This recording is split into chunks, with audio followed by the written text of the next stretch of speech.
नमस्कार, good evening. आज का हमारा जो मास्टर क्लास है वो डिविजनल चार्ट के ऊपर है। डिविजनल चार्ट का जो इसमें पढ़े जाएंगे वो D9 है, D2 है और D10 है और D30 है। फिर से रिपीट कर रहा हूँ, दशमांश नवमांश कुंडली, दशमांश कुंडली, होरा कुंडली जिससे हम वेल्थ देखते हैं, और D30 त्रिशांश कुंडली के क्या कोई कर्ज लेकर आया है इस जन्म में? हाँ, मैं लेकर आया हूँ। मेरी कुंडली में है कि मुझे किसी माता तुल्य स्त्री ने श्राप दिया था। तो आप D30 से ये भी चेक कर सकते हैं कि आपको श्राप मिला है पूर्व जन्म से, क्या दिक्कतें आएंगी लाइफ के अंदर। ये भी बहुत इंपॉर्टेंट चीज है। पहले कभी मैं पढ़ाया नहीं करता था D30। इस बार मैं कुछ डिफरेंट करने का प्रयास करूंगा D30 में भी और नमांशा में भी। अब हम स्टार्ट करते हैं अच्छे से। और उससे पहले मैं छोटा सा एक बात बताना चाहूंगा, कुछ लोग जो अभी ज्वाइन हुए हैं, इसके अंदर क्या है, सिंपल सी थ्योरी है कि आपको D9 पढ़ना है, नवांशा कुंडली, D10 पढ़ना है, दशमांशा कुंडली, D2 होरा कुंडली है, D30। ये मैं जब भी किसी को कंसल्टेंसी भी देता हूं ना, तो ये चार्ट जरूर देखता हूँ। ये इंपॉर्टेंट चार्ट्स होते हैं जिनको देखना आवश्यक होता है। ठीक है, ये हमारे कष्ट को बताता है, ये हमारी वेल्थ को बताता है, ये हमारे कर्म क्षेत्र को बताता है, ये हमारी आत्मा को बताता है। तो हमें जो है इस चीज का विशेष ख्याल रख करके चलना है इसके अंदर, कुंडली देखते हुए। क्योंकि हमसे काफी गलतियां होती हैं कुंडली पढ़ने में। मैं स्पेशली क्लास में जब पढ़ाता हूँ, बेसिकली तो मैं अपने आप को स्टूडेंट ही कहता हूँ। जब मैं पढ़ाता हूँ तो मेरे पढ़ाने से मेरा एक्सपीरियंस भी शेयर होता है। क्योंकि मैं 24 साल से कंसल्टेंसी तो कर रहा हूँ, पढ़ा तो मैं 3 साल से रहा हूँ ऑलमोस्ट। तो मैं रिदम में आउट ऑफ द वे जाके, अगर जब अच्छे लोग मिलते हैं मेरे को, तो मैं उन्हें बहुत सारा एक्स्ट्रा पढ़ा जाता हूँ। स्पेसिफिक नहीं होता कि मैं क्या पढ़ाऊंगा, मेरा रिदम बन जाता है तो मैं उस रिदम से उनको दे देता हूँ। अब चलते हैं। यहाँ मैं ये बताना चाहूंगा, ये कोर्स जो है कल स्टार्ट होगा मंडे को। पहले मैं ये थोड़ा सा बता देता हूँ, मंडे को स्टार्ट होगा ये कोर्स। एक मिनट, किसी ने ज्वाइन करना है? हाँ, तो ये मंडे को स्टार्ट होगा, यानी 20 मई 24 को ये स्टार्ट होगा कोर्स। 7 to 8 PM रहेगा। और जिनको ई सर्टिफिकेट चाहिए, ई सर्टिफिकेट मिल जाएगा, क्लास रिकॉर्डिंग मिल जाएगा। और इसका फी मैंने नॉमिनल रखा है 2345 फॉर ऑल 4 डिविजनल चार्ट। इसके अंदर 4 डिविजनल चार्ट आएंगे, D9, D10, D2 और D30। So there will be 4 divisional chart in this course you will study. तो बहुत सिंपल सा है, कोई रॉकेट साइंस नहीं है इसमें कि समझ ना आए। मैं अपनी क्लास में किसी को म्यूट नहीं करता, सबको जो है जब तक समझ नहीं आता मैं अगले स्टेप पर नहीं जाता। मेरा एक प्रिंसिपल है। अब हम चलते हैं, D1 हमारी बॉडी को बताता है, और D9 जो होता है हमारी सोल को, हमारी आत्मा को बताता है, आत्मा के बारे में बताता है। जब भी कभी आप कुंडली देखें, सबसे पहले आपका फोकस लग्नेश पर जाना चाहिए। एनी चार्ट, चाहे D1 का चार्ट है या D9 है या D10 है, focus first of all on the लग्ना itself. If lagna is under the affliction, then that divisional chart is little bit weak or on a weaker side. लगन का स्ट्रांग होना परम आवश्यक है। अगर लगन स्ट्रांग नहीं होता है तो क्या होता है, दिक्कत हो जाता है। सिंपल सी बात आप समझ के रहिए। और इन चीजों को बारीकी से हमें एनालाइज करना होता है, छोटी सी बात को नहीं कहते। अगर जैसे मैं मान लीजिए अभी मैं D9 के अंदर लगना लॉर्ड देखूं, तो ये मंगल बना। मंगल अगर केंद्र में या त्रिकोण में स्ट्रांग होके बैठा है, you will get marriage easily, कोई उपाय करने की जरूरत नहीं है। If the lagna lord sitting in the kendra और in the trine and without affliction, if there is a affliction, there could be a little bit delay in the marriage, but it is being sure there is no need to do the remedy. आपको remedy करने की आवश्यकता नहीं है, वो affliction हमें देखना होता है। अब आगे चलते हैं। देखिए, ये कन्या लगन है। अब इसके छठे घर में कुंभ राशि है। अगर आपका D9 चार्ट कुंभ राशि से बना, वैसे डैमेज हो गया ये D9, तो छठा घर संघर्ष का है। क्लियर? छठा घर संघर्ष का है। छठा घर क्या बना, ये 7th हाउस का 12th हाउस है भाई साहब। तो मैरिज में भी गड़बड़ हो गई, एक नहीं कई चीजें खराब हुई हैं इससे। छठे घर का जो राशि, आप अपनी कुंडली में चेक करिए कि छठे घर में जो राशि है, क्या उस राशि का लगन बन गया? बन गया तो वो पीड़ादायक हो गया, आपको संघर्ष देगा, आपकी आत्मा संघर्ष करेगी, क्योंकि नमांशा आत्मा है ना, तो संघर्ष करेगी। और आपकी 7th हाउस से ये 12th हाउस है, तो विवाह में भी गड़बड़ हो गई।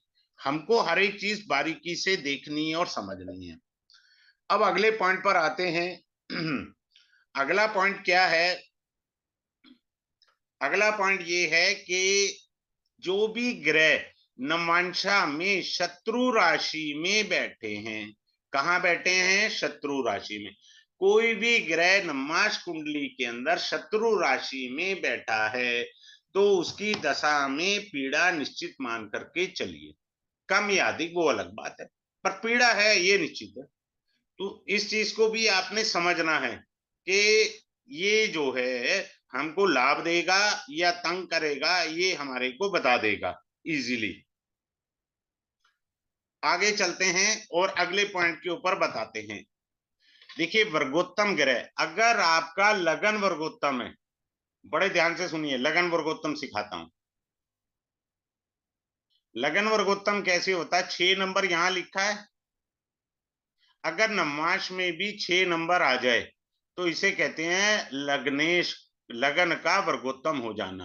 कितनी भी समस्याएं जीवन में आएंगी पर छू के निकल जाएंगी। ग्रह तो बात की चीज है देखने की, लगन ही वर्गोत्तम हो गया, ये आपके लिए भगवान ने बहुत बड़ा प्लस पॉइंट दे दिया।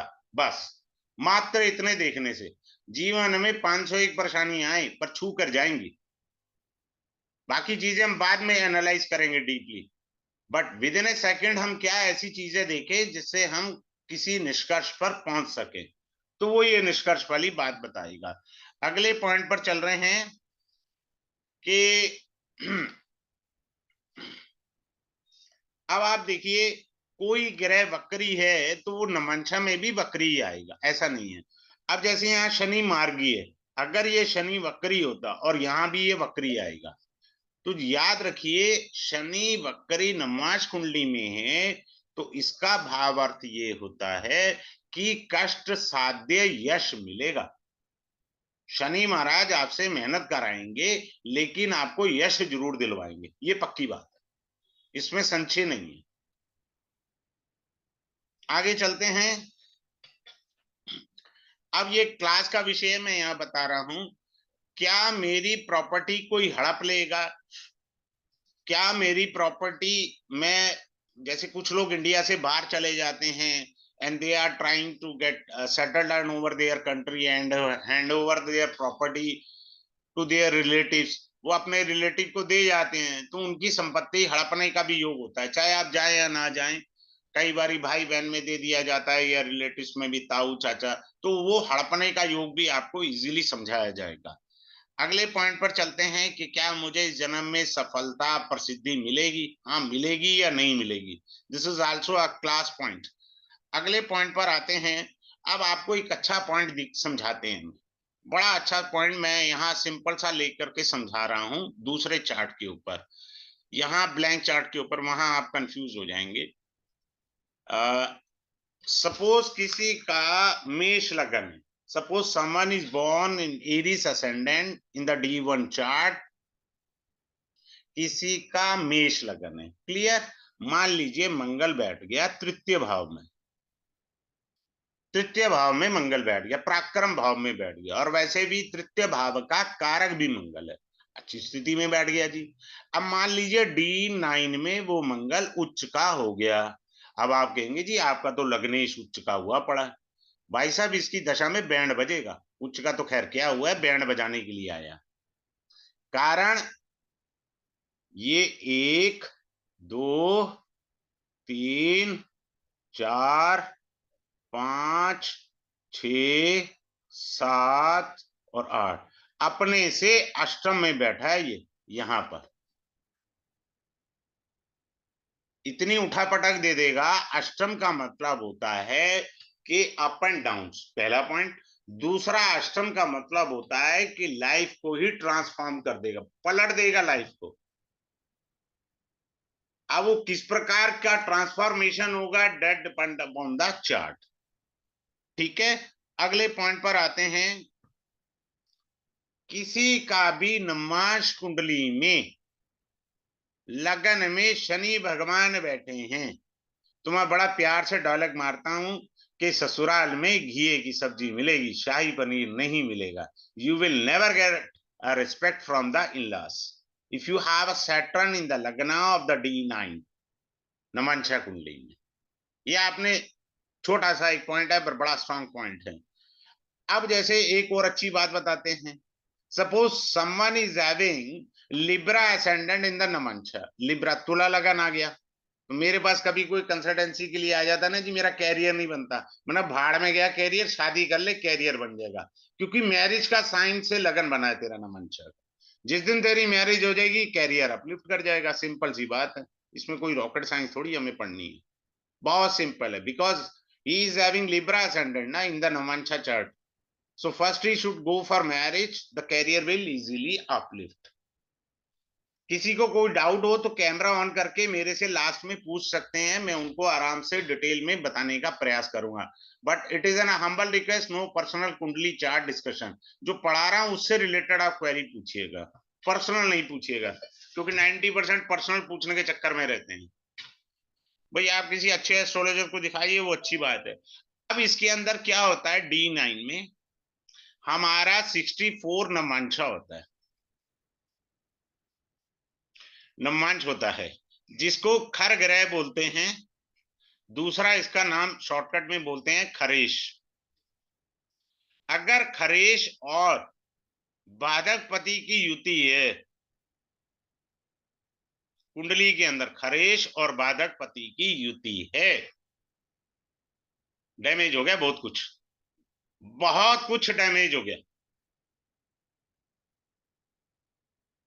अगर गलती से वो 10th लॉर्ड है, गलती से वो आपका 7th लॉर्ड है या 9th लॉर्ड है, कोई भी लॉर्ड हो, कुछ भी तो हो सकता है, कुंडली काफी हद तक डैमेज हो चुकी है, काफी हद तक डैमेज हो चुकी है। तो हमें ये ध्यान से देखना है। फिर आता है D9 से हम धन प्राप्ति देखेंगे कैसे, धन प्राप्ति होगी अथवा के नहीं होगी, कब होगी, कैसे होगी, वो हम देखते हैं। एक अच्छा सा मैं आपको गिफ्ट देना चाहूंगा। Suppose someone is having moon transit का सैटर्न, जहां भी नमाज कुंडली में मून के ऊपर आएगा अच्छा खासा कष्ट दे करके जाएगा। मैं अपनी क्लास के अंदर प्यार से बोलता हूँ बैंड बजा देगा पूरी तरह से। ये साढ़े साथी का भी बाप है combination. If you are having moon in the Aquarius sign right now, transit Saturn in Aquarius, it must be also in the D9 too। तो वो आदमी को पीड़ा जो है काफी देगा, मानसिक तनाव हो जाएगा। आगे चलते हैं। अब मान लीजिए क्या होता है, राशि वर्गोत्तम होता है। मान लीजिए ये जैसे हमारा यहाँ इसमें है क्या, नहीं कोई नहीं है। अब मैं इधर ब्लैंक चार्ट से ले लेता हूं, इसमें है नहीं, आप भी कंफ्यूज होंगे क्या फायदा। अब मान लीजिए कोई ग्रह शुक्र है, शुक्र है आपका ग्रह, यहाँ 3 नंबर में बैठा है, यहाँ पे भी बैठ गया शुक्र 3 नंबर में, तो ये वर्गोत्तम हो गया। अगर वो आपका योग कारक ग्रह है, लग्नेश का फ्रेंड है, वर्गोत्तम हो गया,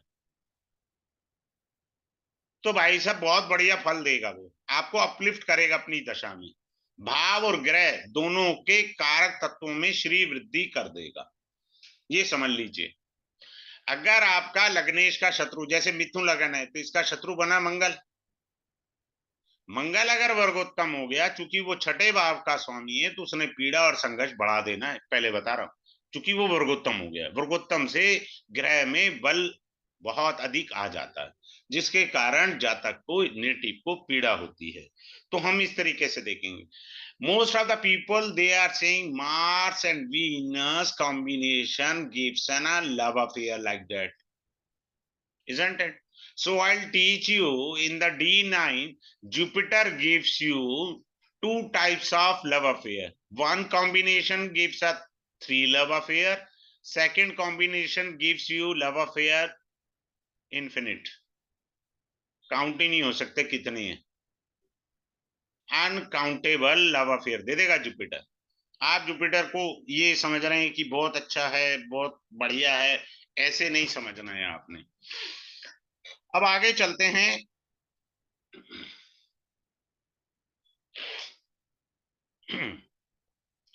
अब क्या होता है कि ये आत्मा मैंने कहा,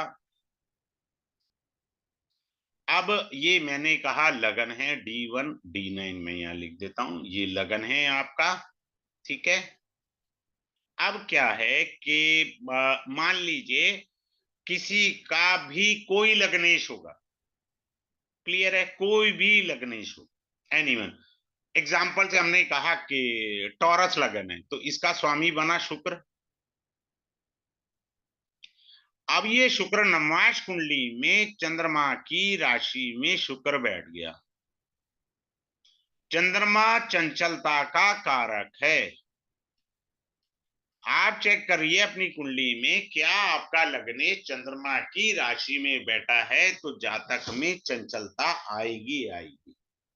उसके अंदर चंद्रमा की कलाओं की तरह अप एंड डाउन स्वभाव में आएंगे ही आएंगे. ये पक्का मानकर चलिए, इसमें कोई संशय नहीं है, क्योंकि वो चंद्रमा के नवमाश में चला गया.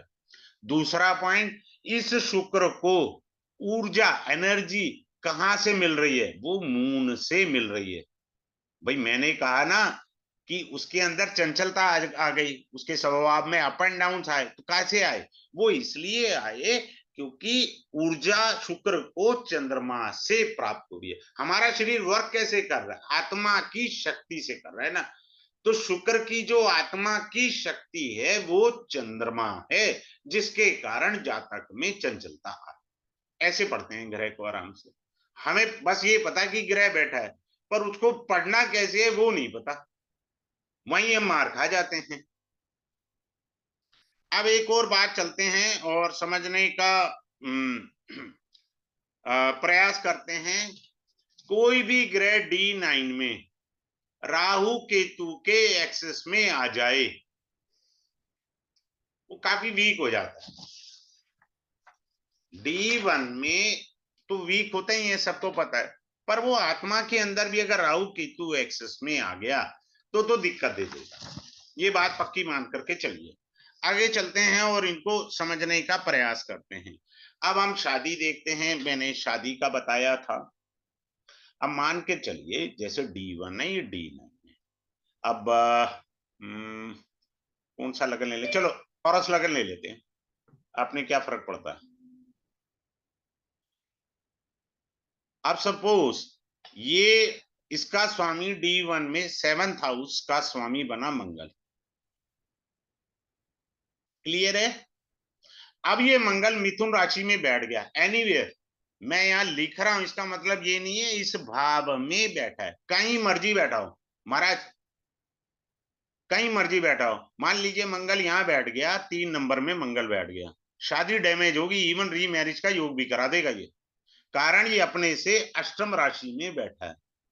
8th अष्टम भाव हमारा काल पुरुष कुंडली से मृत्यु भाव है. तो री मैरिज का क्या अर्थ होता है कि री मैरिज की संभावना बनी, अर्थात पहली मैरिज की मृत्यु और दूसरी मैरिज का उदय होना. ऐसे समझे आराम से. भाई 8th में बैठ गया जी, री मैरिज होगी. भैया लॉजिक भी से भी समझना है ना मेरे को. काल पुरुष कुंडली से अष्टम भाव हमारा मृत्यु का है, तो पहली मैरिज की मृत्यु होगी और दूसरी मैरिज हो जाएगी. ये वाला मीनिंग है.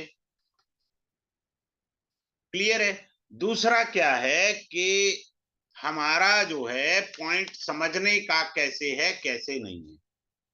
क्लियर है. अब आगे चलते हैं. इस तरह से आपको बारीकियां पढ़ाई जाएंगी सारी D9 की. अब आता हूं दशमाश कुंडली पर. दशमाश कुंडली क्या करेगी? दशमाश कुंडली को हमें अलग तरीके से पढ़ना होता है, इंडिपेंडेंटली. जैसे हम D1 को पढ़ते हैं कि हमारा ये फैमिली है और सेविंग है, 2nd हाउस. फॉर एग्जाम्पल मैं बता रहा हूं, फैमिली है, सेविंग है, हमारा धन का स्थान है. तो D10 के अंदर सेकंड हाउस हमारा ये बताता है कि क्या हम कोई ऐसे संस्कार लेकर के आए रिलेटेड विद द बिजनेस और जॉब। देखिए सेकंड हाउस D1 में भी संस्कार है, पर D10 के अंदर सेकंड हाउस का क्या संस्कार बन जाएगा कि हम पूर्व जन्म में जॉब से रिलेटेड संस्कार लाए हैं, कर्म क्षेत्र से रिलेटेड कितने अच्छे संस्कार हैं, या कितने व्यापार से रिलेटेड संस्कार लाए हैं। क्लियर है। If malefic planet are seated in the second bhava of the D10 means the person will do the mistakes. If it is being expected by the auspicious planet, then in that case the mistakes can be restored by the person. ये भी एक meaning हो जाता है। 12 भाव को अलग अलग तरीके से पढ़ना है। एक और उदाहरण देता हूं D10 के 9th हाउस को। 9th हाउस मान लीजिए आपने बिजनेस किया, तो 9th हाउस जब आप बिजनेस करते हैं तो 9th हाउस ये बताता है कि मेरे बिजनेस का सिस्टम क्या होगा, टाइम टेबल क्या होगा, ये 9th हाउस बताएगा हमारा D10 का। मेरी ऑफिस जो है 10 बजे खुलेगा, 1:30 बजे से लेके 2 बजे तक लंच होगा, 6 बजे ऑफिस क्लोज होगा। एक टाइम टेबल आप बनाते हैं। जब एक सिस्टम बनाते हैं, that is the your 9th bhava of D9। Clear है। अब इसमें भी वही बात आएगी D10 के अंदर कि आपको सबसे पहले लग्नेश पर फोकस करना। अगर लग्नेश D10 का स्ट्रांग है तो आपका दशमाश कुंडली जो है अच्छी स्थिति में। देखिए दशमाश कुंडली पढ़नी क्यों चाहिए, D1 के 10th हाउस का एक्सपेंडेड फॉर्म है ये एक्सपेंडेड फॉर्म कहलाता है आपका। ठीक है, एक्सपेंडेड फॉर्म कहलाता है आपका। तो हमें इस चीज से समझना है। आगे चलते हैं। इसके अंदर भी हमको जो समझने वाली इंपॉर्टेंट पॉइंट है, पूरे 12 भाव समझेंगे। उसके बाद क्या इंपॉर्टेंट है हमारे लिए, पहला लगन है यानी लग्नेश। दूसरा क्या इंपॉर्टेंट है हमारे लिए, 10th हाउस और 10th हाउस का लॉर्ड। क्योंकि ये लगन जो है ना, ये हमारे समस्त कर्मों को बताता है। समस्त कर्मों को, जो भी हम अच्छे या बुरे कर्म करते हैं, ये हमारा प्रोफेशन का हेड है, हमारे कैरियर का। यानी जॉब है या नौकरी है, सॉरी आपका वो बिजनेस है, कोई भी है, उसका हेड है ये। उसकी स्थिति भी देखनी जरूरी है ना हमारे को। अगर हम उसकी स्थिति देखेंगे तो हमको बहुत अच्छा समझ में आ जाएगा। फिर एक इंपॉर्टेंट पॉइंट क्या आता है, D1 जो काल पुरुष कुंडली में मकर राशि 10th हाउस में आती है। अब आप मकर राशि D10 में फोकस करो कि इसमें कितने ग्रह बैठे हैं, कौन कौन से ग्रह इसको एस्पेक्ट कर रहे हैं। ये काल पुरुष का 10th हाउस की राशि है। क्या ये बली है D10 में, क्या इस पर एफ्लिक्शन है, तो दिक्कत आ जाएगी आपको। सिंपल सी बात है। क्लियर है। आगे चलते हैं, अगले पॉइंट को समझने का प्रयास करते हैं। अब एक और पॉइंट मैं पढ़ाऊंगा D10 में क्लास के अंदर, should I go for job और should I go for business. वो हमारा जो तत्व से हमें व्याख्या करनी है। कैसे, हमारे को 4 ग्रह देखने हैं, सूर्य, चंद्रमा, मंगल और राहु। ये चारों ग्रह पूर्ण परमात्मा कहलाते हैं। सूर्य से भगवान श्री राम, चंद्रमा से श्री कृष्ण, मंगल से नरसिंह अवतार, राहु से वाराह अवतार। तो ये 4 पूर्ण परमात्मा के ग्रह अगर सपोर्ट में हैं, then you can go for business, that's all. हानि या लाभ वो बात की बात। बट मैं सबसे पहला मेरी क्वेरी है कि क्या मैं बिजनेस कर सकता हूं। हाँ जी आप कर सकते हैं, ये चीज है। हानि या लाभ वो अलग बातें हैं। पहला पॉइंट तो यही है कि क्या मैं ये सब कर सकता हूं या नहीं कर सकता। आगे चलते हैं।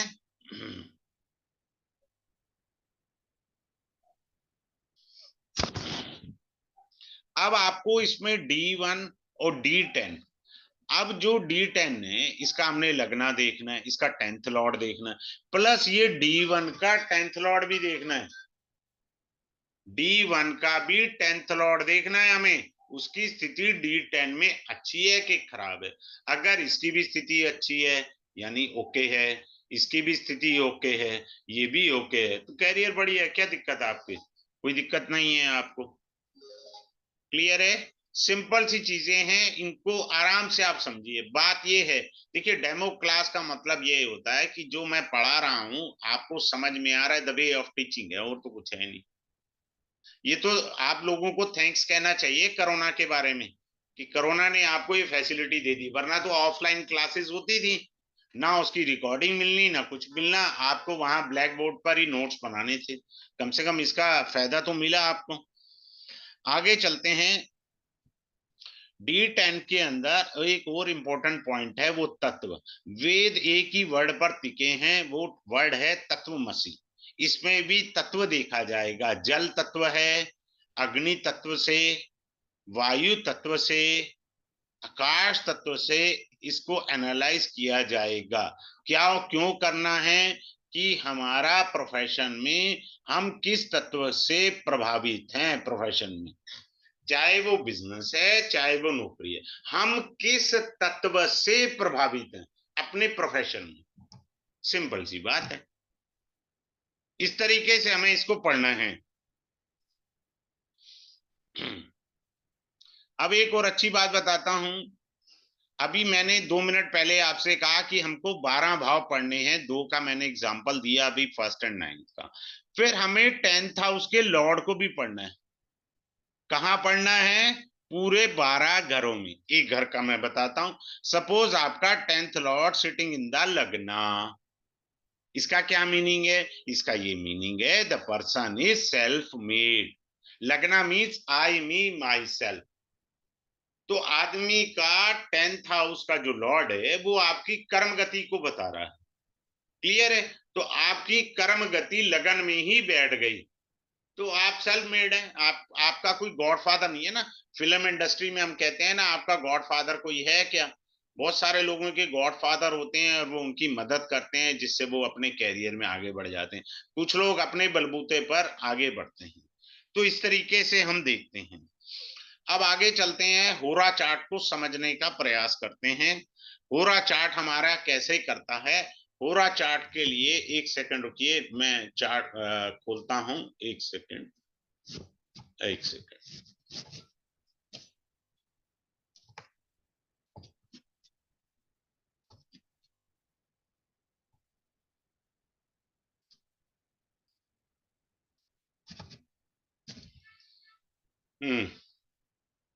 होरा चार्ट आपको दिख रहा है?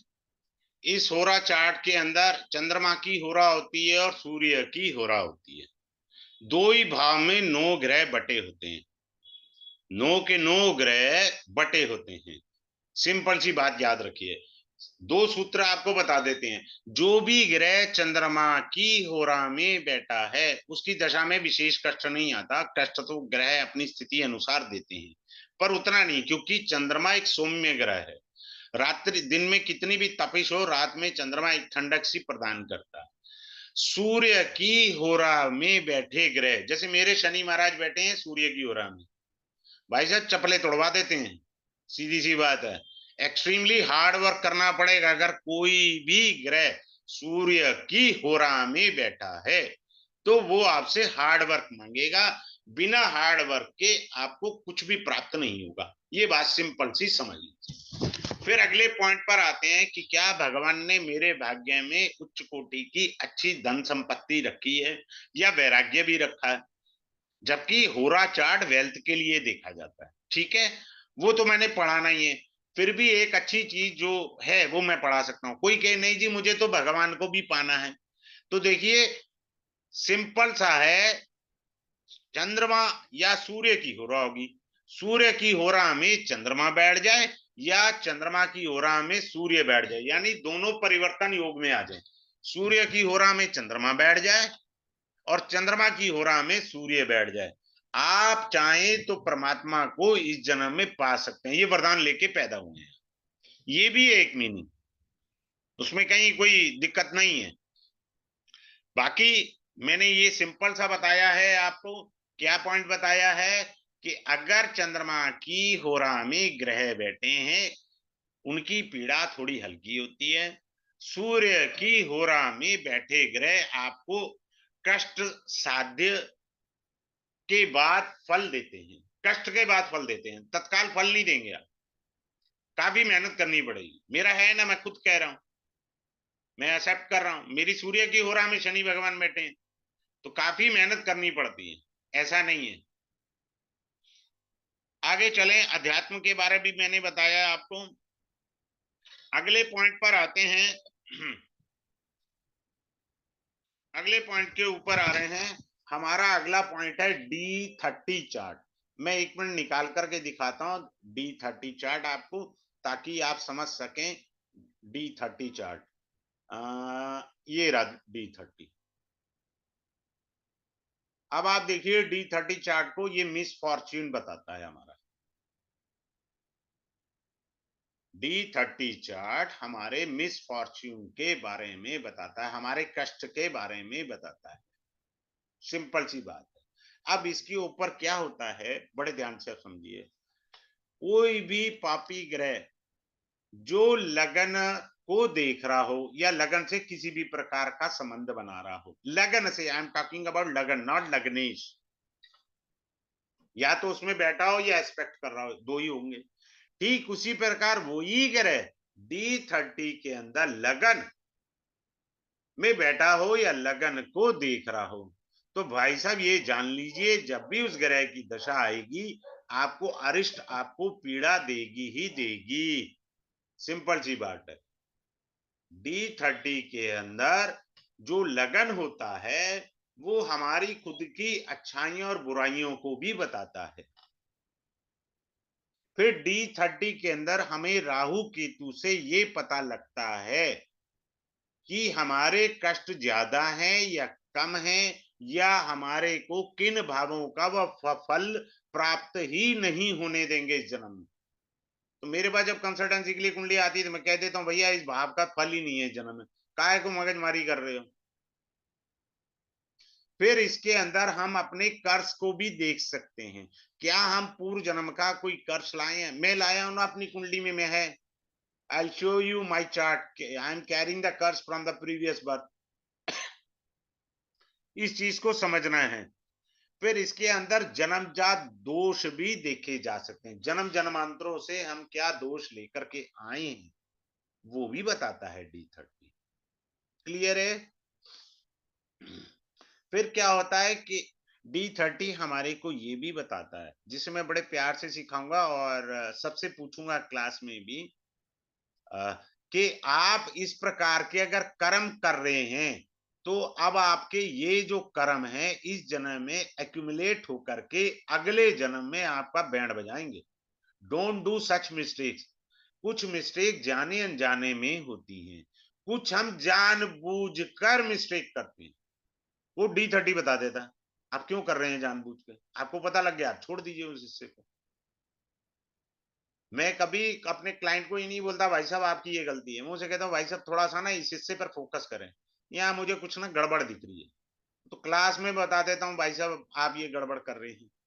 तो हमारे को ये चीजें भी देखनी है D30 के अंदर। वैसे भी एक सिंपल सी टेक्निक होती है एस्ट्रोलॉजी के अंदर, ये कहा जाता है if a woman having mercury in the D30 लग्न, that is not good for her. वो अच्छा नहीं माना जाता किसी भी स्त्री की कुंडली में D30 के लगन में बुध आ जाए, वो उसके लिए शुभ नहीं है, अशुभ है। अगले पॉइंट पर आ रहे हैं। फिर से मैं बताना चाहूंगा लास्ट में फिर से ये, कि ये जो कोर्स है, ये कोर्स कल स्टार्ट होगा मंडे को। फिर से किसी की भी कोई क्वेरी है मेरे से पूछ सकते हैं, कैमरा ऑन करना होगा, हम्बल रिक्वेस्ट है।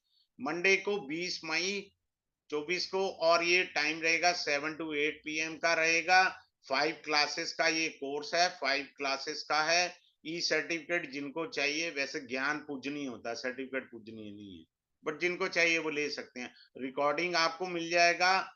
फी इसका मैंने नॉमिनल रखा है, so that everyone can learn. 2 3 4 5 तो अगर किसी की कोई क्वेरी है तो मेरे से आप अपने आप को अनम्यूट करके पूछ सकते हैं। किसी की भी कोई क्वेरी है तो अनम्यूट करके पूछ सकते हैं। Yes mister Malush, unmute yourself and ask the query. Sir आप कुल कितने कोर्स कराते हैं और ये आपका बारे में कुछ इंट्रोडक्शन। हाँ वो मैं भूल गया, मैं 1 मिनट बताता हूँ आपको, मैं कितने कोर्स पढ़ाता हूँ मैं वो भी बता देता हूँ सर।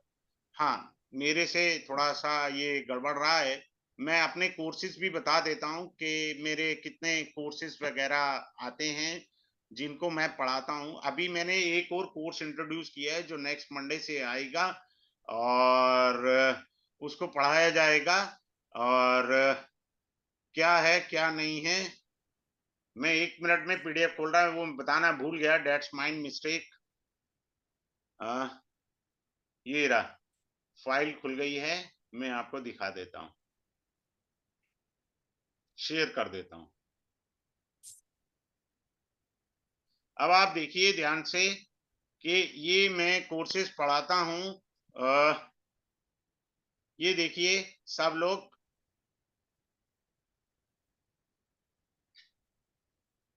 एक सेकंड रुकिएगा, ये माउस से होगा, इलेक्ट्रिक पेन से नहीं हो पाएगा।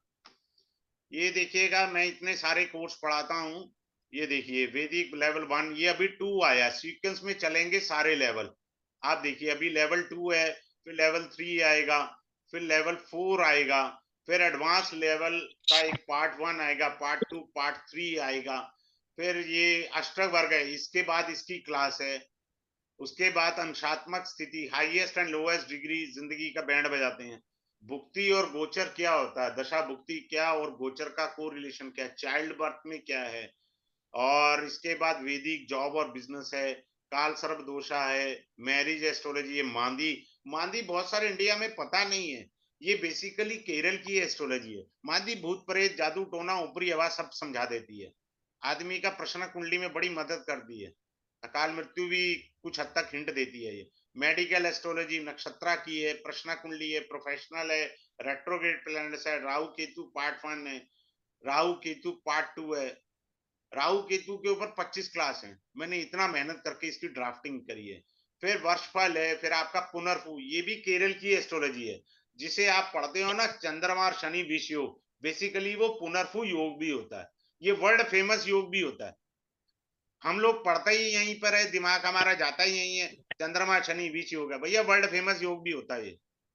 योग फलम है हमारे ग्रहों युतियों से बनने वाले योग फलम, जैसे सूर्य बुद्ध से बुद्धादित्य योग। एस्ट्रो वास्तु है, भृगुनंदी नाड़ी है, चंद्रमा चंद्रकला नाड़ी है, ये भी तमिलनाडु और केरल में पढ़ी जाती है, यहाँ पता ही नहीं है। जैमनी एस्ट्रोलॉजी है, प्रोफेशनल न्यूमरोलॉजी है, रेमेडी का कोर्स है, रेमेडी में नेचुरल रेमेडी कराता हूँ। फिर एक मेरा कोर्स अभी नेक्स्ट अपकमिंग मंडे आएगा, blank chart prediction, house activation, ठीक है, और बीसीपी भृगु चक्र पद्धति जुपिटर की मैं ऐसे ही पढ़ा दूंगा। तो ये 3 चीजें पढ़ाई जाएंगी। Is there anyone who is having a query can raise the hand of it. Sir नमस्कार। नमस्कार, बोलिए भावना जी। सर ये पूछना है, जो ये अलग अलग चार्ट्स हैं D10 D9 D30, ये इसके लिए हमें सॉफ्टवेयर लेना पड़ता है या हमें ये नॉर्मल अरे एप्स नहीं, पे दिखते हैं? एस्ट्रोसेज पे मिल जाएंगे मेरे भगवान। मेरे को दिखते तो नहीं है सर, ये इस अरे नाम वो से तो नहीं दिख आते। जाएंगे, वो क्लास में सब लोग सिखा देंगे, बता देंगे लोग अच्छा आपको। मैं भी आप ही ठीक। की तरह अंगूठा छापूं, कोशिश करूंगा समझाने की। ठीक है सर, ठीक है ठीक सर, है। मैं आ रही हूँ सर। Thank you. हाँ जी भानु जी, आपकी कोई क्वेरी है प्रभु? षोडश षोडश वर्ग में जाइए, मिल जाएंगे। सर D30 में आपने कहा मर्करी लगन नॉट गुड फॉर फीमेल्स है, वो क्यों? हाँ वो क्लास में बताया जा सकता है, यहाँ नहीं बोला जा सकता, ओके मर्यादा लगती ओके, है। यस ठीक है मिस्टर शिव ठीक है। Kumar ji, you have raise an point. Shiv Kumar ji. नहीं नहीं सर, मैं इनको बता रहा था कि षोडश वर्ग में जाओ। हाँ जी सर। हाँ हाँ, वही हाँ जी मैं सर, आप ही वाली मैं मेरा बात कह कोई रहा था, भी क्वेश्चन नहीं है, बस क्लास मैं में कोई इनसे ना ये कोई कह रहा बता था कि देगा आपको, षोडश वर्ग में जाके होगा, क्योंकि मैं तो लैपटॉप यूज हाँ जी करता हाँ हूँ, जी तो इसलिए हाँ उसमें, हाँ जी हाँ उसमें जी आ जाए। उसमें उसमें सर सर चलिए वो ठीक चार्ट है, मिल जाएंगे षोडश वर्ग। किसी और का कोई क्वेरी है तो पूछ सकते हैं, नहीं तो मैं नेक्स्ट सर अपना। बाधक पति की युति और खरेश क्या वो बता रहे थे, वो थोड़ा जल्दी आपने बता नहीं दिया। नहीं, जल्दी नहीं, वो मैंने बताया नहीं ना, वो तो क्लास का विषय है। वो तो अच्छा कुंडली पूरी डैमेज हो गई है इस जन्म में। अब आप करते रहो बंगाली बाबा वाले रेमेडीज, होना कुछ नहीं है, वो तो मुझे भी सिखाना। रेमेडी ऐसे ही नहीं होती, जिसको देखो रेमेडी के पीछे भाग रहे हैं। बहुत सारी, मैं लेवल 1 में जो इससे पहले लेवल 1 पढ़ाया उसके अंदर सिखाया है नेचुरल रेमेडी अपने आप हो रही है। आप किराना खरीद के इस दिन लेकर के आओ, मैंने सिखाया है कि आप किराना इस दिन खरीद के लाओ, इतने बजे खरीद के लाओ, आपकी बाइंग कैपेसिटी बढ़ जाएगी, अपने आप धन वृद्धि का उपाय हो तो गया। हाँ के उल्टे सीधे उपाय कर क्यों रहे हो? अच्छा, मैं इसमें ये भी पढ़ाऊंगा, आपको भूल गया था पढ़ाना, मैं इसमें ये भी पढ़ाऊंगा नमांशा के अंदर, क्या मुझे उपाय इस जन्म में लगेंगे या नहीं लगेंगे, क्या मुझे उपाय मेहनत करने के बाद कुछ फल देंगे? हाँ, दे देंगे। कुछ लोगों को वरदान प्राप्त होता है, उपाय तत्काल लगेंगे, कुछ लोगों को उपाय मेहनत करने के बाद लगेंगे, और कुछ लोगों को उपाय जन्म में लगेंगे ही नहीं। आपको अपनी कर्म गति भुगतनी है जन्म में। यू आर बॉर्न टू पे यूर कर्मास। ये भी पढ़ाऊंगा मैं इसके अंदर, सिंपल सी थ्योरी है। इस चीज को मैं बताना ही भूल गया था, बड़ा अच्छा इंपॉर्टेंट पॉइंट है। थैंक यू भानु जी, आपने पूछा और मेरे को याद आ गया, मेरे तो याद ही नहीं रहता। चलिए, have a good day, thanks lot for all of you joining this class.